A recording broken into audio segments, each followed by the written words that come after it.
തെരഞ്ഞെടുപ്പ് തന്ത്രങ്ങൾ ആവിഷ്കരിക്കുന്നതിൽ മുന്നണി സ്ഥാനാർത്ഥികളെക്കാളും മുന്നണിയുടെ ക്യാമ്പയിൻ ക്യാമ്പുകളെക്കാളും ഉണർന്ന് പ്രവർത്തിച്ചത് നിലമ്പൂരിൽ പി വി അൻവറിന് ഒപ്പമുള്ള ആളുകളുമാണെന്ന് തെളിയിക്കുന്നതാണ് ഈ കൊട്ടിക്കലാശം.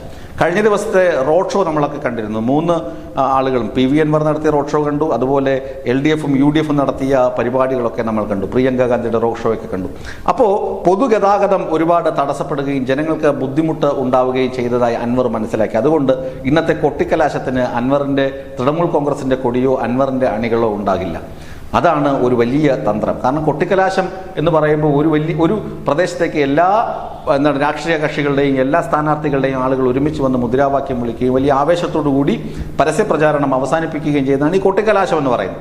അവിടേക്ക് അൻവറിൻ്റെ ആളുകളെത്തില്ല. കാരണം മറ്റൊന്നുമല്ല, ജനങ്ങളുടെ യാത്രാ സൗകര്യം, യാത്രാ ബുദ്ധിമുട്ട് ഇത് സൃഷ്ടിക്കാൻ പാടില്ല. പിന്നെ അണികൾക്ക് അവിടെ എത്തിച്ചേരാനുള്ള പ്രയാസം അതൊന്നും പാടില്ല. അതുകൊണ്ട് നിലമ്പൂരിലെ 5 പഞ്ചായത്തുകളും ഒരു മുനിസിപ്പാലിറ്റി ഇവിടങ്ങൾ കേന്ദ്രീകരിച്ച് എല്ലാ വീടുകളിലേക്കും വീടാന്തരം പ്രവർത്തകരോട്, തൻ്റെ ഇഷ്ടക്കാരോട്, തൻ്റെ അണികളോട് കയറി ഇറങ്ങി കാര്യങ്ങൾ ബോധിപ്പിക്കാൻ പറഞ്ഞിരിക്കുകയാണ് പി വി അൻവർ.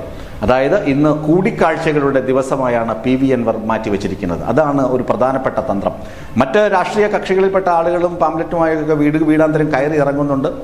രാഹുൽ മാങ്കുട്ടത്തിലും ഷാഫി പറമ്പിലും ഒക്കെ ഓടി നടക്കുന്നുണ്ട്. പക്ഷേ പി വി അൻവറിൻ്റെ ആളുകൾ വീട്ടിൽ പോകുമ്പോൾ നിലമ്പൂരുകാർക്ക് ഒരു പ്രത്യേക സ്നേഹം പി വി അൻവറിനോട് ഉണ്ട് എന്നാണ് അവിടെയുള്ള മാധ്യമപ്രവർത്തകരും സുഹൃത്തുക്കളും പറയുന്നത്. കാരണം നല്ല സ്വീകാര്യത പി വി അൻവറിൻ്റെ ആളുകൾക്ക് ലഭിക്കുന്നുണ്ട്. അതിനി വോട്ടായി മാറുമോ എന്നുള്ള കാര്യം പിന്നീട് പരിഗണിക്കാവുന്നതാണ്. എങ്കിലും ഒരു 10 മുതൽ 15% വരെ വോട്ട് പി വി അൻവർ നേടും എന്ന് തന്നെയാണ് രാഷ്ട്രീയ നിരീക്ഷകരും നിലമ്പൂരിൽ റിപ്പോർട്ട് ചെയ്യുന്ന ആളുകളും അതുപോലെ തന്നെ അവിടുത്തെ ആളുകളും പറയുന്നത്. ഇനി പി വി അൻവർ ആരെയൊക്കെയാണ് കണ്ടത്? സമസ്തയുടെ നേതാവായ ജെഫ്രി മുത്തുക്കോയ തങ്ങളെ ഇന്ന് പോയി കണ്ടിരുന്നു.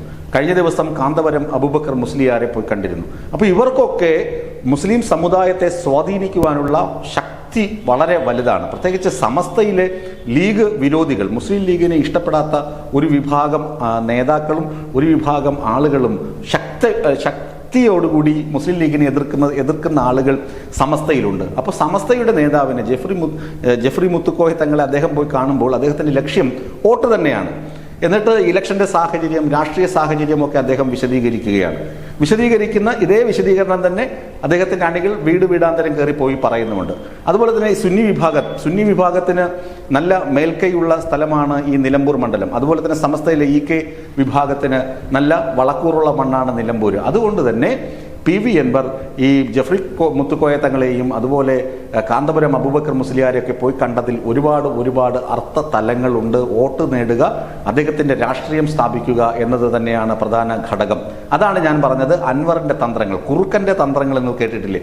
അതുപോലെ സൂത്രം എന്ന് പറയുന്നത് അൻവറിന് കൃത്യമായി അറിയാം. ഒരു ബിസിനസ്സുകാരനാണ് അൻവർ. അതുമാത്രമല്ല, അയാൾക്ക് തോൽപ്പിക്കാനുള്ളത് VD സതീശനെയാണ്, അല്ലാതെ സർക്കാരിനല്ല. സർക്കാരിനെതിരെ പി വി അൻവർ ഇപ്പോൾ യാതൊന്നും അങ്ങനെ എടുക്കുന്നില്ല. പിണറായി സത്തെക്കുറിച്ച് ചർച്ച ചെയ്ത് വന്ന സതീശനിസത്തിൽ ഒടുങ്ങിയ നേതാവാണ് പി വി അൻവറിന് ഇതൊരു വലിയ വെല്ലുവിളിയാണ്.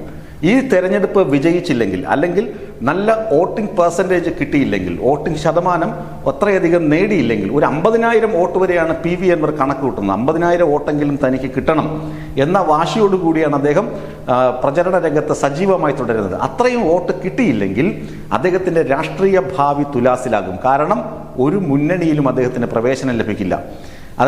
അല്ലെങ്കിൽ വേറൊരു മുന്നണി അയാൾ ക്രിയേറ്റ് ചെയ്യണം.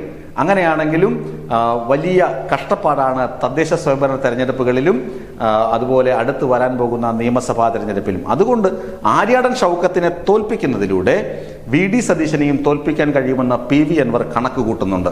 കണക്കുകൂട്ടൽ മാത്രമല്ല, അദ്ദേഹത്തിൻ്റെ ലക്ഷ്യം അത് തന്നെയാണ്. ആര്യാടൻ ഷൗക്കത്തിനെ എങ്ങനെയെങ്കിലും തോൽപ്പിക്കുക, ആര്യാടൻ ഷൗക്കത്തിനെ സ്ഥാനാർത്ഥിയാക്കരുത് എന്ന് ആദ്യന്തം വാദിച്ചിരുന്ന പി വി അൻവറിനെ VD സതീശനാണ് വാതിലടച്ചിട്ട് ഗെറ്റ് ഔട്ട് അടിച്ചത്, ഇറങ്ങിപ്പോകൂ എന്ന് പറഞ്ഞ് വാതിൽ അടച്ചു കളഞ്ഞത്. അതുകൊണ്ട് പി വി അൻവറിൻ്റെ ദേഷ്യം മുഴുവൻ VD സതീശനോടാണ്.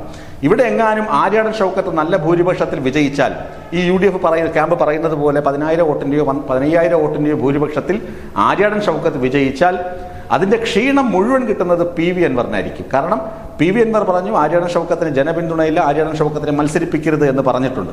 അപ്പോഴാണ് VD സതീശൻ ആര്യാടൻ ഷൗക്കത്തിനെ തന്നെ സ്ഥാനാർത്ഥിയാക്കിയത്. ആര്യാടൻ ഷൗക്കത്തിലൂടെ മണ്ഡലം തിരിച്ചു പിടിക്കാനുള്ള മുന്നൊരുക്കങ്ങൾ VD സതീശൻ പ്ലാൻ ചെയ്തത്. ആ പ്ലാനിംഗ് മുഴുവൻ VD സതീശൻ്റെതായതുകൊണ്ട് തന്നെ ആര്യാടൻ ഷൗക്കത്തിനെ പരാജയപ്പെടുത്തിയാൽ മാത്രമേ UDFിൽ നിന്ന് UDFിന്റെ തലപ്പത്ത് നിന്ന് VD സതീശൻ തെറിക്കും. അങ്ങനെ ആകുമ്പോൾ അവിടെ ആ കസേരയിൽ രമേശ് ചെന്നിത്തല വരും. രമേശ് ചെന്നിത്തല വന്നാൽ തൻ്റെ മുന്നണി പ്രവേശം കുറെ കൂടി ഈസിയാകും എന്ന് PV അൻവർ ആഗ്രഹിക്കുന്നുണ്ട്, അങ്ങനെ ചിന്തിക്കുന്നുണ്ട്.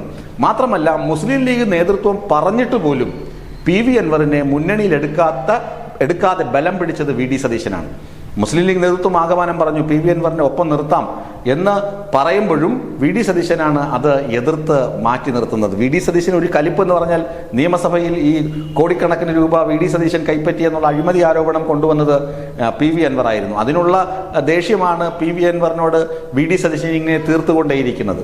രാഷ്ട്രീയ ഭാണ്ഡക്കെട്ടും കൊണ്ട് ഇങ്ങനെ നേതാക്കളുടെ തിണ്ണം നിറങ്ങാൻ PV അൻവറിനെ പ്രേരിപ്പിച്ചത് VD സതീശനാണ്. VD സതീശന്റെ ഈ പാര വെച്ചില്ലായിരുന്നുവെങ്കിൽ PV അൻവർ ഇന്ന് UDFിന് ഉള്ളിലുള്ള രാഷ്ട്രീയ കക്ഷിയായതിനെ നിലമ്പൂരിലുള്ള തെരഞ്ഞെടുപ്പിൽ PV അൻവർ കൂടി പറയുന്നൊരു സ്ഥാനാർത്ഥി നിർത്തും, അവിടെ പുഷ്പം പോലെ UDF വിജയിക്കുകയും ചെയ്യുമായിരുന്നു. പക്ഷേ ഇവിടെ PV അൻവർ ബുദ്ധിപൂർവ്വം ചെക്ക് വച്ചിരിക്കുകയാണ് VD സതീശൻ. അതുകൊണ്ട് കൃത്യമായ വോട്ട് ലഭിക്കണം, ഒന്നാമത്തെ കാര്യം. 2, ആര്യാടൻ ഷൗക്കത്ത് തോൽക്കണം. ആര്യാടൻ ഷൗക്കത്ത് തോൽക്കുന്നതിലൂടെ തോൽവി ഉറപ്പിക്കുന്നത് VD സതീശൻ്റെതാണ്. ഇതിനു വേണ്ടിയാണ് അൻവർ സമസ്തയിലെ നേതാക്കളെ കാണുന്നത്, കാന്തപുരത്തെ കാണുന്നത്, അതുപോലെ വീടാന്തരം കയറി ഇറങ്ങി പറയുന്നത് ഈ രാഷ്ട്രീയ ചതിയന്മാരെ നിലമ്പൂരിന്റെ മണ്ണിൽ നിർത്തരുത് എന്ന് PV അൻവർ ആവശ്യപ്പെട്ടുകൊണ്ടിരിക്കുന്നത്. PV അൻവറിന്റെ ലക്ഷ്യം VD സതീശനാണ്, പിണറായി വിജയൻ അല്ല എന്ന് ചുരുക്കം.